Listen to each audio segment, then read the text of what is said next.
কাল বিকালে আমার ছোট ভাইটা চলে এসেছে। এখন আমরা তো ভেবেছিলাম রাত্রে রান্নাই করব না, যা আছে তাই খেয়েই ঘুমিয়ে পড়ব। এখন দেখি ও চলে আসছে, এখন ওরে তো রান্না বান্না করে খাওয়াইতে হবে।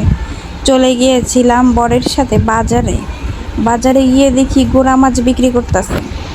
গোড়া মাছ কিনে নিয়ে আসলাম 100 টাকার। বাইসা বইসা রান্দা ফেললাম, বেগুন দিয়ে আলু দিয়ে চচ্চড়ি দিয়ে এক থাল ভাত খেয়ে ফেললাম। আমি নাকি ডায়েট করি, চচ্চড়িটা এতটা মজার হয়েছিল যে এক থাল ভাত আমিই খেয়ে ফেললাম। আসসালামু আলাইকুম, আমি তানিশা। আমার নিউ ব্লগ ভিডিও আপনাদের কেমন লেগেছে অবশ্যই জানাবেন কমেন্টে। আসসালামু আলাইকুম।